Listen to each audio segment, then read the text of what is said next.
સમાચારમાં આગળ વાત કરીશું સુરતથી। સુરત શહેરમાં વહેલી સવારથી જ ભારે વરસાદ વરસતા અનેક વિસ્તારોમાં પાણી ભરવાની સમસ્યા ઊભી થઈ છે, જેના કારણે મહાનગરપાલિકાની પ્રી મોન્સૂન કામગીરીના દાવા પોકળ સાબિત થયા છે। રેડ રોડ જેવા વિસ્તારોમાં ઢીંચણ સમા પાણી ભરાતા વાહન ચાલકોને ભારે હાલાકીનો સામનો કરવો પડી રહ્યો છે।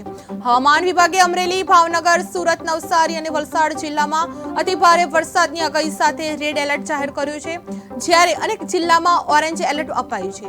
રાજ્યમાં અત્યાર સુધી 70% વરસાદ વરસી ચૂક્યો છે, જે અને જળાશયોમાં 74% પાણીનો સંગ્રહ થયો છે। એનડીઆરએફની અને એસડીઆરએફની 32 ટીમો વિવિધ વિસ્તારોમાં તૈનાત કરાઈ છે।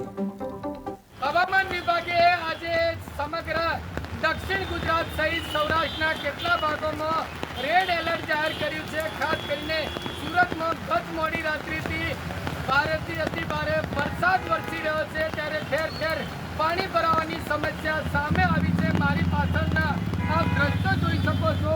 મેઇન રોડ ઉપર ઘૂંટણસમાં પાણી ભરાયા છે, ત્યારે વાહન ચાલકોને ભારે હાલાકી પડી રહી છે। ખાસ કરીને હવામાન વિભાગે અમરેલી, ભાવનગર, સુરત, નવસારી અને વલસાડ આ 5 જિલ્લાઓમાં રેડ એલર્ટ જાહેર કર્યું છે, ત્યારે વહેલી સવારથી અવિરત વરસાદ પડી રહ્યો છે। આ વરસાદને લીધે ઠેર ઠેર જળબંબાકારની પરિસ્થિતિ સર્જાઈ છે। આ સીધા રસ્તો જોઈ શકો છો। ઘૂંટણસમાં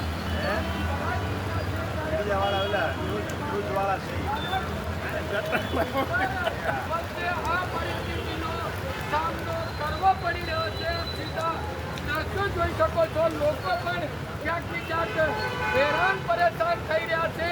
કામ ધંધે જતા લોકો અત્યારે પાણીમાં મુશ્કેલી વેઠી રહ્યા છે। ઘૂંટણસમાં પાણી ભરાતા સુરત મહાનગરપાલિકાની કામગીરી સામે જરૂર સવાલ ઉઠી રહ્યા છે। 9000 કરોડનું બજેટ અને ખાસ કરીને પ્રી મોન્સૂન કામગીરીના જે દાવા કરવામાં આવી રહ્યા છે, આ સમગ્ર દાવાઓ પોકળ સાબિત થઈ રહ્યા છે। Baldev Desai, KTV news Gujarati.